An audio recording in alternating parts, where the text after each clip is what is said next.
Assalamualaikum warahmatullahi wabarakatuh. Perkenalkan, saya Septiana Fatimia dengan NIM 33030200059. Di kesempatan kali ini, saya akan menjelaskan terkait contoh sengketa PTUN guna untuk memenuhi tugas ulangan tengah semester. Sebelumnya, alangkah lebih baiknya jika kita mengenal terlebih dahulu apa itu PTUN. Peradilan Tata Usaha Negara atau bisa disebut Pengadilan Administrasi Negara adalah suatu lembaga kontrol yuridis bagi administrasi negara atau tata usaha negara, yang mana apakah administrasi negara tersebut telah melaksanakan fungsinya sesuai dengan ketentuan perundang-undangan yang berlaku atau tidak. PTUN merupakan sebuah lembaga peradilan di lingkup peradilan tata usaha negara yang mempunyai kedudukan di ibu kota, kabupaten, ataupun kota. Peradilan tata usaha negara sendiri bertugas dan berwenang memeriksa, memutus, dan menyelesaikan sengketa tata usaha negara di tingkat pertama, yang mana hal ini bersumber dari Undang-Undang Nomor 51 Tahun 2009, perubahan kedua dari Pasal 50 Undang-Undang Nomor 5 Tahun 1986 tentang Peradilan Tata Usaha Negara. Sedangkan untuk sengketa tata usaha negara adalah sengketa yang timbul dalam bidang tata usaha negara antara orang atau badan hukum perdata dengan badan atau pejabat tata usaha negara, baik di pusat maupun di daerah, sebagai akibat dikeluarkannya keputusan tata usaha negara, termasuk sengketa kepegawaian berdasarkan peraturan perundang-undangan yang berlaku. Hal ini sebagaimana terdapat dalam Pasal 1 Angka 10 Undang-Undang Nomor 51 Tahun 2009.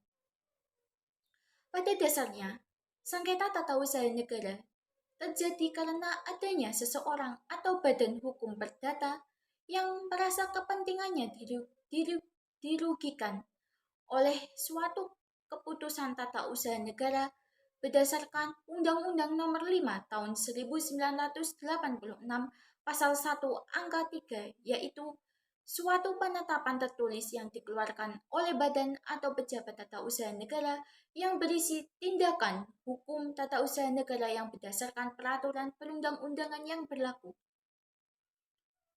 Di sini saya akan mengambil contoh dari Sistem Informasi Penelusuran Perkara Peradilan Tata Usaha Negara Semarang terkait sengketa antara Yahya Widiantoro selaku penggugat dengan Bupati Banjarnegara selaku tergugat, di mana 1. Menyatakan tergugat telah melanggar asas-asas umum pemerintahan yang baik, yaitu asas kepastian hukum, asas kecermatan, dan asas tidak menyalahgunakan wewenang.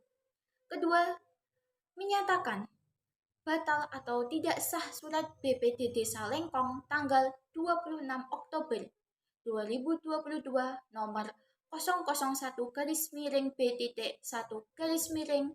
BPD strip LKG X-2022 perihal usulan pemberhentian tetap Kades Lengkong.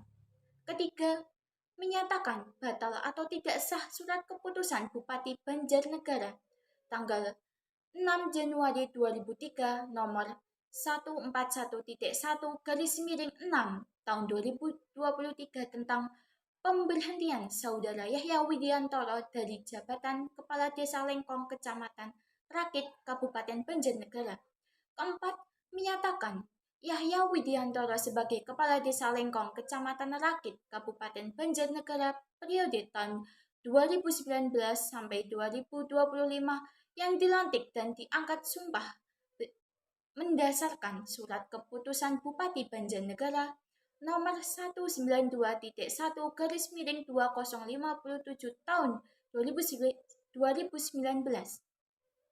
tanggal 16 September 2019 tentang pengesahan dan pengangkatan Saudara Yahya Widiantoro calon kepala desa terpilih menjadi Kepala Desa Lengkong Kecamatan Rakit Kabupaten Banjarnegara. Kelima, memulihkan nama baik, harkat, dan martabat penggugat sebagai kepala desa Lengkong.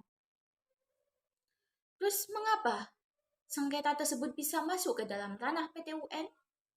Hal ini dikarenakan penggugat merasa tidak sah dan batalnya surat BPT Desa Lengkong dan surat keputusan Bupati Banjarnegara terkait pemberhentian jabatan dari penggugat sebagai Kades Lengkong, yang mana pihak penggugat merasa dirugikan karena hal tersebut dan ingin memulihkan nama baik, harkat, dan martabat penggugat sebagai kepala desa Lengkong.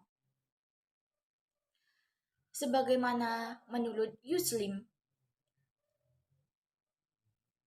ketentuan tata usaha negara yang menjadi objek sengketa di Pengadilan Tata Usaha Negara atau PT-UN adalah suatu penetapan tertulis yang menimbulkan suatu akibat hukum karena tindakan yang dilakukan oleh pemerintah dalam memberikan kerugian atau potensi terhadap pihak masyarakat. Sekian, mungkin itu penjelasan dari saya. Bila ada salah kata, mohon dimaafkan. Wabillahi taufiq wal hidayah. Wassalamualaikum warahmatullahi wabarakatuh.